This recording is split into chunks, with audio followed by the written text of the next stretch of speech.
Boa noite. Em nome da Associação Brasileira de Nutrologia, agradeço a sua presença, pós-graduando do CN Nutro e do CENEP, nesta live exclusiva para você, com discussão de caso clínico, realizado às terças-feiras, às 19h30. É uma oportunidade para, com professores renomados, acrescentar conhecimentos de nutrologia que irão auxiliar na sua prática clínica. Não deixem de participar para manter seus conhecimentos sempre atualizados.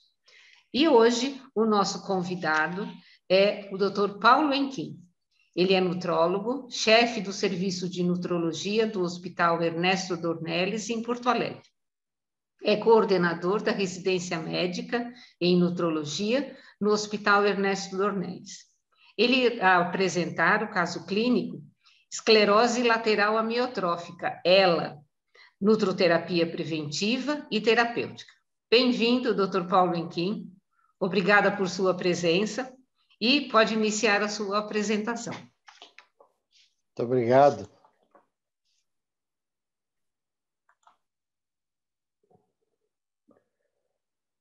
Todos veem a minha tela, doutora Márcia?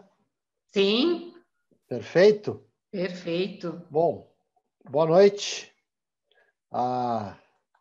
Nosso pessoal maravilhoso, doutoras e doutores fashion, porque sou especialista em nutrologia, não é? É uma área muito moderna, muito bonita, e vocês estão aí, né? A gente vai passar por uma parte de consultório mesmo, que é aquilo que vocês farão, não é? Ao longo da vida. Lembrem da nossa última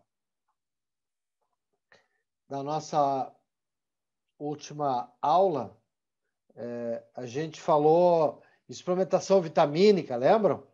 Né? Então, nas doenças crônicas não transmissíveis, lembra? Eu fiz essa brincadeira, não é? Suplementação vitamínica para prevenção, não.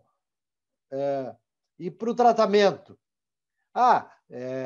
Também não, claro. Lembram, né, desse asterisco aqui, ó, desde que seja subclínico, tendo sintomas, tendo diagnóstico, outra conversa, né? Lembram que nós falamos, então, a vitamina às vezes é tratar, por exemplo, né, no beriberi, a deficiência de tiamina, a pessoa vai morrer, nós vamos tratar, né? Então, a questão no Brasil, por exemplo, né, do iodo no sal, chama-se fortificação, né, para evitar hipotireoidismo endêmico. A gente, no Brasil, não tem hipotireoidismo por se colocar o iodo no sal, a suplementação pré-concepção do ácido fólico para evitar o defeito de fechamento tubo-neural. Não, nós temos situações onde realmente os nossos químicos, os nossos farmaconutrientes são terapêuticos, né? E isso, lembram, só estou lembrando vocês da última aula, né? Essa questão de aí, lá na época das navegações, quando James Lind fez talvez o primeiro estudo, né? Epidemiológico, randomizado, mostrando a vitamina C versus carências nutricionais, né? E fazendo diagnóstico, etc. Ali descobri a vitamina C. Então, nós temos uma longa história sobre micronutrientes, certo? E saúde e prevenção. Mas nós já imaginamos, nós já temos evidências científicas, mas ainda nos falta uma base um pouco mais concreta para, na maioria dos casos, a intervenção em termos de prevenção ou de terapêutica. Quero fazer essa breve introdução, porque esse é um capítulo que a gente vai abordar agora, e eu trouxe um caso clínico para vocês, extremamente interessante, do ponto de vista da análise, da interpretação do consultório nutrológico, sabe? Vocês são médicos, vocês estão num consultório e vocês vão ouvir uma história e vocês devem fazer uma hipótese. Para fazer uma hipótese tem que pensar, e a nossa área, vocês sabem, é imensa, nós temos milhares de substâncias, milhões de reações bioquímicas, né? Metabólicas, intracelulares, ou seja, é grande o nosso desafio. Mas, na maioria das vezes, no momento, a gente pensa nos alimentos, não é? E não nos suplementos. Bem, esse é o caso, tá? É um caso que eu mesmo estou atendendo essa paciente, uma paciente feminina, 24 anos, e vejo que interessante, chama atenção, vocês são nutrólogos, estão no consultório, e é muito amplo o nosso leque de situações que vem ao consultório, não é? Não é coisas muito simples, só quero ganhar massa magra, não é estético, não. Não é? Nós temos condições bem patológicas e condições graves, onde a nossa participação, muitas vezes com outros colegas de outras especialidades, mas a nossa intervenção ela é decisiva no tratamento de muitas condições, né? De muitos agravos de saúde, muitas doenças. Então, é uma moça, 24 anos, veja que interessante, ela veio ao consultório para buscar uma orientação alimentar sobre um possível déficit de nutrientes. Ela está preocupada se a alimentação dela era adequada no sentido de supri-la de todas as vitaminas e sais minerais, né? E ela queria esclarecer a possibilidade de haver um erro alimentar na vida dela. Ela, só por um fato importante para nós sempre, não é? É como é que a pessoa mora, quem cozinha, como é que ela faz as refeições, isso faz parte da nossa anamnese, entender o jeito que a pessoa vive. Tá? Então, ela mora sozinha, ela mora em Porto Alegre, e a mãe mora no interior do estado. Eu perguntei o porquê, não é, dessa preocupação dela, por qual motivo ela está preocupada em saber se não faltam nutrientes. Olhem que história que ela conta, né? Uma história que aos poucos irão ver, né? Como médicos, como vai nos chamando a atenção. Se nós estivermos atentos, como falei, é uma anamnese, né?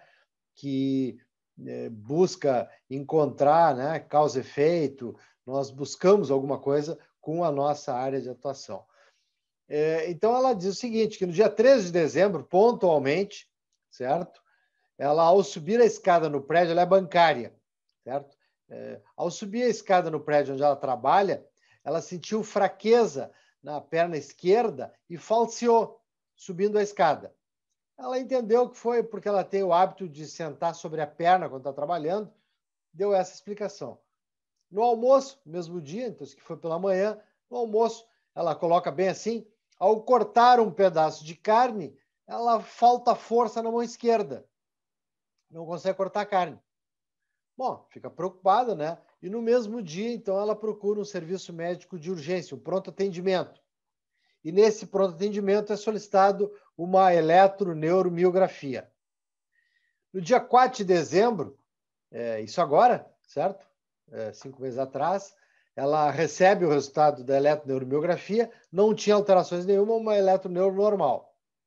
No dia 10 de dezembro, ela retorna no mesmo plantão clínico, no mesmo serviço, e o médico de plantão, não especialista, solicita para ela uma ressonância nuclear magnética de crânio e coluna vertebral.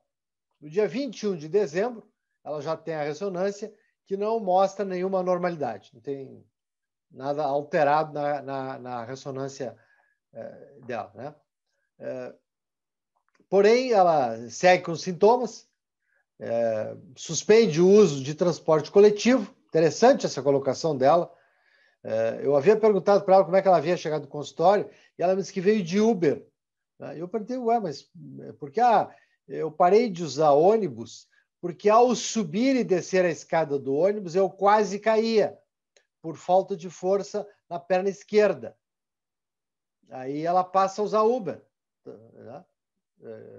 Usa táxi e não usa mais ônibus. Aí a história, vejo, não é, para nós médicos, ela começa a ter um nexo, começa a ter uma lógica. Algo há. Uma jovem, aparentemente saudável, rígida, não é? Aspecto bom, não parecia com comprometimento emocional ao contar a história dela. A história dela era bem pontual, bem objetiva, e esse fato aqui me chamou muita atenção, não é? O fato de descer a escada do ônibus e quase cai, não é? Aí ela procura um neurologista. Isso aqui orientado pela mãe agora, já passa Natal e Ano Novo, ela está lá com a mãe, com esses mesmos sintomas, e a mãe, enfim, né, coloca para não, nós vamos procurar um neurologista e procura um neuro lá na cidade do interior, onde ela mora.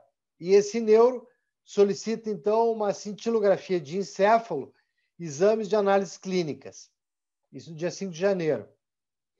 No dia 18 de janeiro, ela retorna ao neuro e a cintilo, eu vou mostrar para você essa cintilografia aqui, ela faz uma cintilografia, né, de encéfalo e apresenta alterações, eu nunca tinha visto, tá? Até, como tudo é recente, eu quero esclarecer isso, conversar com o radiologista, não fiz ainda. Talvez agora no próximo módulo eu conte para vocês. E aí o neuro, a cintilo, né, diz o seguinte, que os achados podem ser correlacionados a questões emocionais, os achados na cintilografia.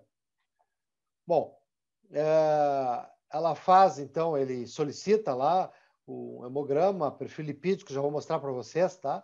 Função hepática, tudo normal, TSH, glicemia, e solicita aldolase para ela, a qual ela ainda não fez, eu não vi essa aldolase. No dia 10 de fevereiro, este neuro prescreve para ela, então, vitamina E, e de posse daquela cintilografia, ele prescreveu a vitamina E, né? E encaminha ao psiquiatra, em virtude daqueles sintomas, e pensa em fazer pesquisa de mutações para ataxias cerebelares. Tá? Aí ela, no dia 10 de março, ela faz uma consulta online com o psiquiatra e ele prescreve um antidepressivo. Consulta online com o psiquiatra, prescreve um antidepressivo e ela entendeu que a situação dela não era emocional, que não era o caso, ela realmente não gostou dessa consulta com o psiquiatra e não usa o antidepressivo.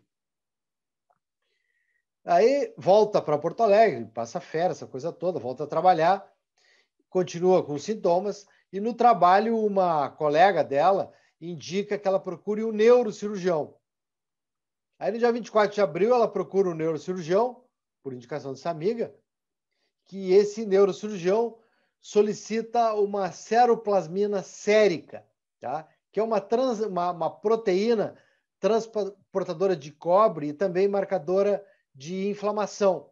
Solicita essa sero que ela ainda não havia feito quando ela procura. Então ela vem com esta pendência e aquela pendência da aldolase, tá? O exame físico dela, ela tem, como falei para vocês, um bom estado geral, lúcida, coerente, né? Uma pessoa normal, aparentemente bem nutrida, cabelos bonitos, uma moça bonita. Eu perguntei um pouco mais, assim, tentei entender um pouco a vida emocional dela, né? Ter namorado, e a tua mãe mora sozinha, essa coisa toda, né? Tudo me pareceu adequado, nada me chamou a atenção. Altura 1,68 m, peso magra, né? IMC 20,89. Lembrem, tá? Consultório de nutrologia, antropometria fundamental, bioimpedância 22,4, portanto, uma boa composição corporal, menos de 30% de tecido adiposo, o parâmetro, né, nesse equipamento aqui é menos de 30. Tudo ao exame físico, tudo normal. Tá? O laboratório que eu falei para vocês, então o hemograma, ó, não, hemograma normal, hemoglobina, hematócrito, não tem anemia. Um VSG, aqui no Rio Grande do Sul, isso a gente chama de velocidade de sedimentação globular, né? Que é sedimentação, né? Isso é um marcador belíssimo de inflamação. Pô, deu 2, bem baixinho, assim, não tem uma doença inflamatória. O PCR dela é o normal, né? Menos de 5. O fator antinúcleo deu negativo. Glicemia 80, ácido úrico 5,1. Prestem atenção, a gente está no consultório de nutrologia. Não fui eu que pedi os exames, mas esses exames todos nos interessam, dentro da nutrologia, não é? Todos eles aqui vão nos interessando, né? O próprio ácido úrico, por exemplo, o ácido úrico nós medimos, né, por questão cardiovascular, mas o ácido úrico é um antioxidante natural que tem no corpo humano, né? Creatinina, função renal, potássio, certo? Tireoide, o TSH 2,61, o T4 livre 1,46, normal, certo? Tudo isso aqui, vida do nutrólogo, né? Esses exames foi pedido lá para o neurologista, mas o nutrólogo é do métier, do dia a dia dele, certo? O neuro pediu ferritina, normal, saturação transferrina também normal, nenhuma alteração, né? Ó, dosagem de vitamina D 48. Eu não me recordo aqui se ela havia feito alguma suplementação já, tá? Não tenho certeza, não lembro. A B12 dela 710, e o neuro havia pedido a vitamina E, como falei para vocês anteriormente, né? De novo, lembrando, dosagem de vitamina E sérica não é de grande valia para diagnóstico, do normal, mas não é um exame que tenha sensibilidade, especificidade para se determinar uma terapêutica com a vitamina E. Foi aqui que o neuro solicitou e que encaminhou ela ao psiquiatra, né? Por curiosidade, que eu trouxe para vocês aquela cintilografia. Olhem que interessante, né? Estudo com sinais de função hipocampal direita de pequena repercussão cintilográfica que pode estar associada à elevação do estresse e ansiedade, assim como da valência emocional. Estados achados em cintilografiação clínica por testagem neuropsicológica para sua adequação e valorização. Um laudo que eu nunca tinha visto, né? Em exame de imagem, perceber uma questão emocional. Mas, enfim, era o laudo que eu tinha, foi a partir daí que o neuro manda para o psiquiatra. Me pareceu um pouco atemporal, não é? Uma vez que ela tinha sintomas bem objetivos. E aí, doutoras e doutores, como eu falei para vocês, a gente tem que fazer uma boa anamnese, nós temos que pensar, não é, em alguma correlação. Me ocorreu, certo, que ela pudesse ter alguma dessas doenças degenerativas, né, centrais, certo, onde nós temos a esclerose múltipla, a esclerose lateral amiotrófica, neurônio motor, né, doença do neurônio motor, ou a esclerose lateral primária. Ela forma uma moça jovem, ela não preenche os critérios, certo, para todas essas. Mas ela é fundamentalmente motora, a queixa dela. Ela não tem queixa de sensibilidade. Portanto, a esclerose múltipla ela é de sensibilidade e motora, não é? Como ela só tem motora, eu pensei em doença degenerativa do neurônio motor, não é? E não coloquei para ela, né, naquele momento, para não assustá-la, mas me ocorreu uma doença degenerativa dessa e pensei numa esclerose lateral amiotrófica. Tá, mas onde é que entra a nutrologia? Pois agora vocês vejam que interessante. Ela procura um nutrólogo, porque ela esteve fazendo exames, ela esteve no neurologista, em 2, ela esteve no psiquiatra, e ela levantou a hipótese de faltar algum nutriente, motivo pelo qual ela poderia estar tendo, não é, algum déficit, alguma doença, alguém falou para ela, leu na internet, não é? Isso vem para nós, sabe? Isso vem para nós. Várias questões aparece no consultório do nutrólogo e nós precisamos ter esse conhecimento, não é, clínico, fazermos essa ideia e buscar correlações e buscar causa e efeito de alguma forma, não é? Tentar explicar aquilo. Bem, eu levantei então essa hipótese aqui de ela, esclerose lateral amiotrófica, certo? O que eu fiz? Eu pensei na hora, sabe? Muita coisa. Mas eu acho que o mais prudente, a gente tem falado no Seninutro, né? Eu penso sempre que o nutrólogo ele precisa entender a limitação dele, cuidar para não cair na tentação, sabe, da prescrição, da suplementação. A gente recebe uma pressão muito forte, até do próprio paciente, de mídia, de colegas, aí, da gente já prescrever, não é? E pensar no suplemento.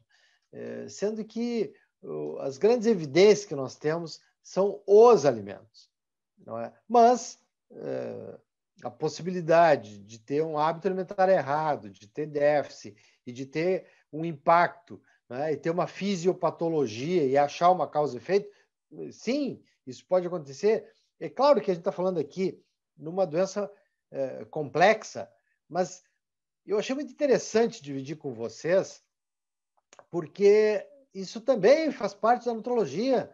Vejam a importância que tem, né, no aspecto científico a nutrologia. Bem, o que eu pensei e resolvi fazer? Né? Antes de prescrever, de sugerir qualquer coisa para ela, se quer ver se o hábito alimentar dela é adequado, eu acho que ela precisa de diagnóstico. Ela está sem diagnóstico, não é? Já está no psiquiatra, já está indo no neurocirurgião, mas ela não tem diagnóstico, essa moça, não é? E ela já, no desespero, procura um nutrólogo. Somos nós que vamos fazer esse diagnóstico complexo? Não.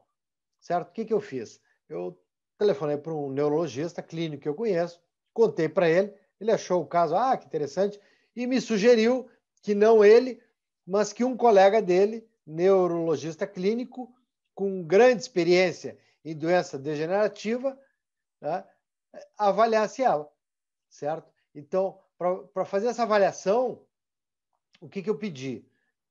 Eu não tinha no momento esse contato, fiquei de telefonar para ela no mesmo dia, ou por WhatsApp, passar uma mensagem para ela, dando telefone e endereço do médico que eu gostaria que a avaliasse.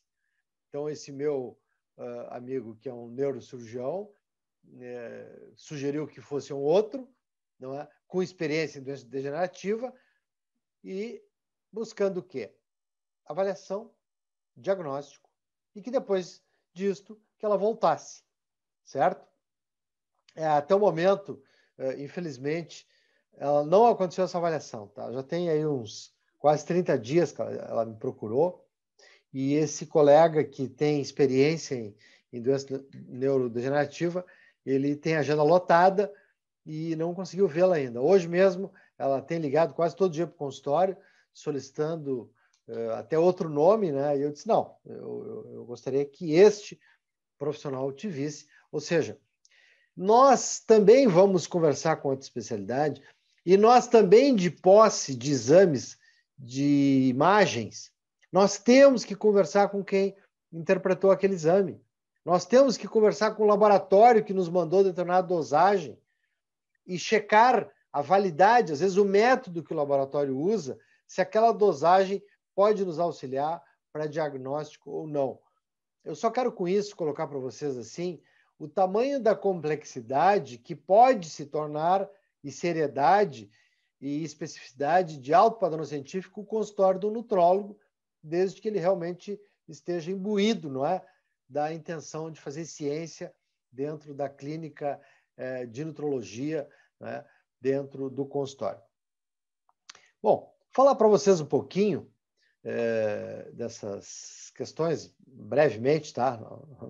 Não vou chatear vocês com as coisas neurológicas, mas para ver como nós somos envolvidos com questões aí de bastante complexidade dentro do consultório, né? Então, a doença degenerativa do neurônio motor, os principais sintomas são esses, são fraqueza, perda variável de força muscular nos músculos afetados. Vejam que ela não tem perda de sensório, não é? Quando é doença do neuromotor, não tem distúrbio de esfíncter e tem uma evolução progressiva. Agora vejam a lateral primária, não é? Ela é unicamente déficit do neurônio motor superior, então afeta membros inferiores e superiores. A esclerose lateral amiotrófica, que é uma porcaria, não é? É uma doença terrível, onde nós tivemos aquele exemplo lá do, né, o prêmio Nobel, famoso físico inglês que morreu recentemente. Vocês viam, né, na imprensa leiga aí ele numa cadeira todo adaptado, porque ele vai progressivamente perdendo o movimento. Mas a lateral amiotrófica é um misto de deficiência do neurônio superior e inferior, né? Afeta membros superiores e inferiores e pode, vejam isso aqui que me chamou a atenção, pode envolver perdas seletivas de funções. Portanto, no caso dessa moça, ela parece, né, que perdeu força, membro inferior esquerdo e superior, né, insidioso, assimétrico, pode acontecer, no caso dela do mesmo lado, certo? Primeira evidência pode ser distal, olha que interessante, né? Falseou a perna, sentiu falta de força na mão ao cortar carne, não é? Portanto, evidência distal mesmo, mantive a minha hipótese, certo? Claro que daí já, revisando, né? Fui atrás, mantive a hipótese, certo? O que nós temos aí para vocês verem a dimensão da literatura, né? Olhem que eu estou trazendo esse caso para vocês, porque é um caso que ainda não tem diagnóstico, certo? Ela, na esclerose lateral amiotrófica, isso é um erro aí, tá? Nas nossas publicações, esse é o amnio, não é de amnio, não é de líquido amniótico, e sim amiotrófico, tá? O erro foi na minha digitação, aconteceu alguma coisa aí, alguém pode ter recebido aí uma das nossas divulgações aí da live, né, onde saiu amni, tá? Não. Até uma colega me perguntou se era só para obstetras. Não, foi erro de digitação mesmo, tá? Então,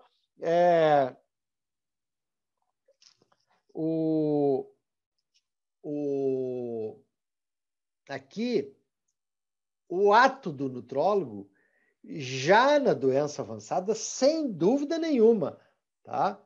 A nossa participação, escolhendo via, sonda, gastomia, tá? Ileostomia.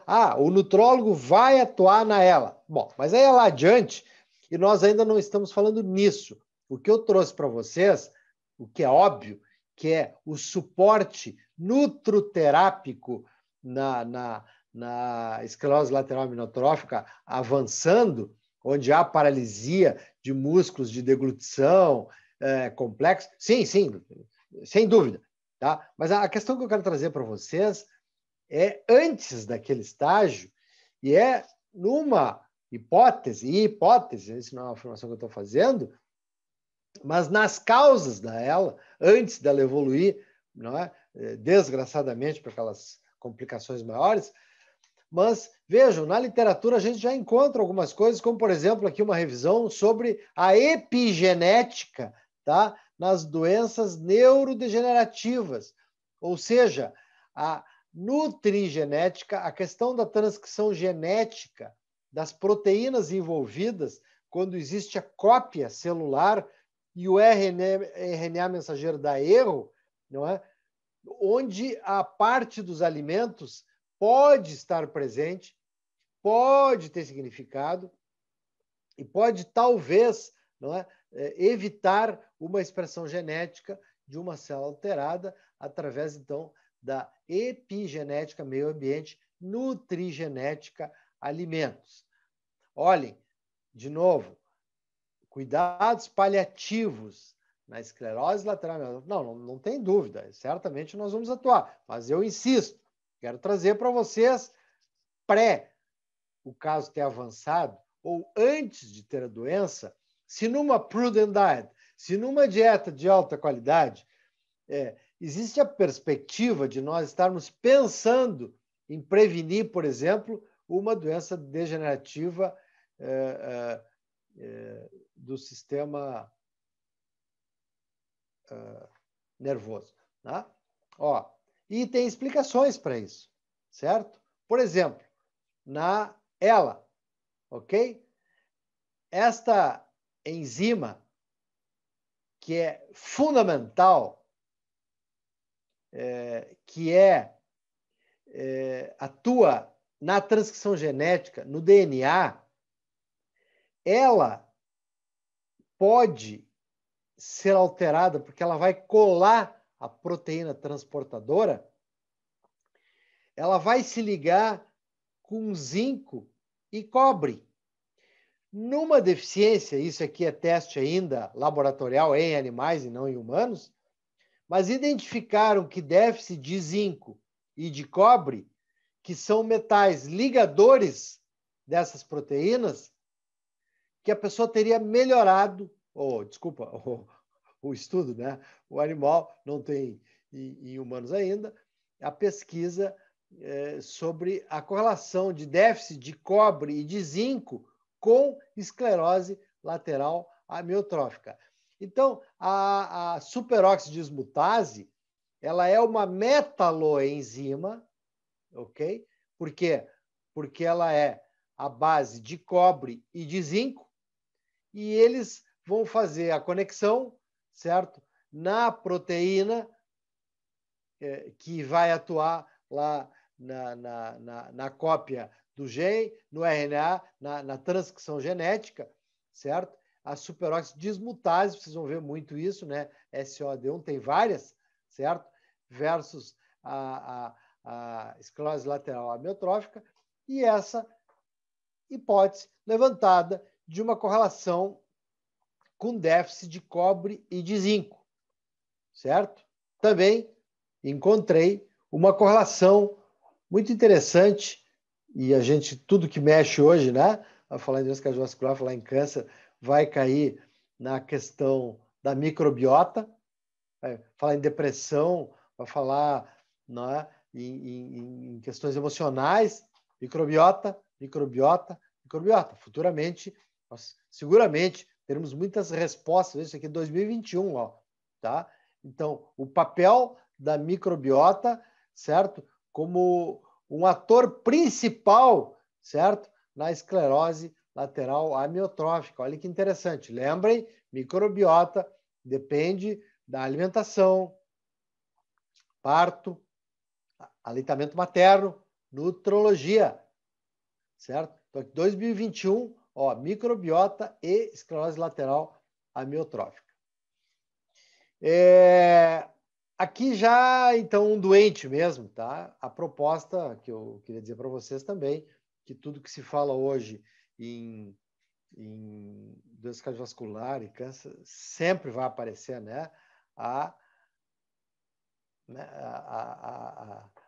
dieta do Mediterrâneo, né? Med Diet, né? Sempre aparece, certo? Esse trabalho aqui ele fala no poder aí antioxidante, de óleo de oliva, enfim, de outros componentes da dieta do Mediterrâneo. Mas, enfim, então vejam assim, né, a dieta do Mediterrâneo como uma terapia alternativa para melhorar a atividade mitocondrial de produção energética na esclerose lateral amiotrófica, certo? Então, queria colocar para vocês com isso três questões importantes, que é a importância da nossa atenção ao paciente, a importância da nossa tentativa, né, de vínculo de causa e efeito com a alimentação versus o que o paciente sente, e ver que na literatura hoje nós temos um alto desenvolvimento da ciência que vocês estão estudando aí, que vocês estão aí mergulhados, né, fazendo pós-graduação em nutrologia, mas o futuro científico de vocês é muito legal, muito bonito, sensacional. Muito obrigado, espero ter podido passar uma ideia e estou à disposição aí para a gente conversar um pouco sobre algumas dúvidas, ou muitas, ou nenhuma. Obrigado por enquanto. Obrigada, doutor Paulo Enquim, por essa brilhante exposição desse caso aí que ainda promete novos dados no futuro. né? E quero agradecer também a presença dos nossos pós-graduandos, que têm sido constantes aí, doutora Aline Andrade, doutora Lone, os nossos queridos amigos doutor José Ernesto, doutor Luiz Roberto Queiroz, doutora Maria del Rosário, doutora Estela também, doutora Nancy. E vamos então passar para as perguntas, tá? A doutora Elandra pergunta assim, como avaliar a vitamina E? Como o senhor explicou aí no caso da dosagem que foi solicitada. Olha, dosagem sérica, vitamina E faz dosagem sérica. O problema é que essas dosagens séricas de vitaminas minerais, elas refletem o que a pessoa comeu nas últimas horas ou nos últimos dias. Elas não refletem o status intracelular. Então, para fazer diagnóstico, dosagem ao acaso de vitaminas, com exceção da D e da B12, né? Nós já vimos isso aí no CN Nutro, que tem mais sensibilidade, mais especificidade, tem tecnologia um pouco melhor, mesmo assim, tem muito falso positivo, falso negativo, mas a vitamina E, por exemplo, ela não vai refletir o status intracelular, que é o que nos interessa, né? A menos que se esteja levantando uma hipótese onde a pessoa imagina que a doença que ela investiga na pessoa seja por um déficit de vitamina E, ela vai dosar e pode encontrar um nível baixo, ela pode levantar uma hipótese, não é? E sempre em ambiente científico, sempre lembrando que a suplementação ela deve ser sempre em ambiente científico, sempre monitorando e vigiando, e não aquela coisa aleatória, imaginando, não é, que é uma panaceia que a gente melhora tudo com suplementação. Obrigada, doutor Paulenquim. A doutora Ana Oliveira pergunta o seguinte: a alimentação poderia ter algum papel na manifestação da ELA, pensando na epigenética? Então, essa é a questão principal, né? Sim, sim, é uma hipótese, né? Não podemos afirmar isso, nem afirmar na nutrologia que a nutrologia evita ela. Não, a gente não está dizendo isso, tá? Nós só estamos dizendo que é uma hipótese de que a nutrigenética, como eu mostrei ali para vocês, né, nessa questão da superoxidase, na questão do RNA mensageiro, uma complexa cópia de proteínas e transmissão, e que pode haver aquela questão da frequência, não é? Das 5 porções dia, do 5 a day, de frutas ou verduras, de micronutrientes, de fitoquímicos, essa ideia de que a frequência ela pode bloquear erros na transcrição genética em determinado momento através do RNA mensageiro. Então, sim, é possível acreditar, tanto que o tabagismo é correlacionado como causa das doenças degenerativas, né, do sistema nervoso central, e é epigenética. Essas questões tóxicas do meio ambiente, né, de poluição, também são considerados fatores de epigenética. Não é? Na Nutri, que é a nossa área, a questão de prevenção, que talvez nós tenhamos um papel aí de atuação. Obrigada, doutor Paulenquim. Doutor Luiz Roberto Queiroz, parabenizo esse caso clínico e a importância da gente estar atento no consultório. Uma outra pergunta do doutor Paulo Gringe, na hipótese de esclerose múltipla, né, se fosse o caso, estaria indicado a suplementação com vitamina do complexo B? Se usa, doutor Gringe, né? Se usa. A gente já pesquisou a B1, a B2, a B12, então se usa a suplementação, mas não há evidência de que se melhora, infelizmente, a esclerose múltipla com a suplementação de vitaminas do complexo B, que tenha mudado o curso da doença, tá? Em termos de melhora. Sob o ponto de vista de terapia nutricional, de não deixar o paciente desnutrir, aí tem evidência, sim, de todas as vitaminas e minerais, mas aí é nutrir, não é? É outro aspecto. Agora, e impactar na evolução, no curso da doença, infelizmente, não. Ok, doutor Paulinkin. E na suspeita de doença neurológica degenerativa, estaria indicado a dosagem sérica de minerais? Pois é. Essa é uma questão muito forte na nossa área, tá? E vocês verão isso no consultório, tá? Chegam pacientes assim com dosagens de vários minerais, idosa selênio, idosa zinco, não é? Infelizmente, é a mesma questão que eu falei. As dosagens séricas, elas são muito lábeis, elas são muito instáveis, porque elas são muito dependentes da dieta, do que a pessoa comeu nas últimas horas, de diluição.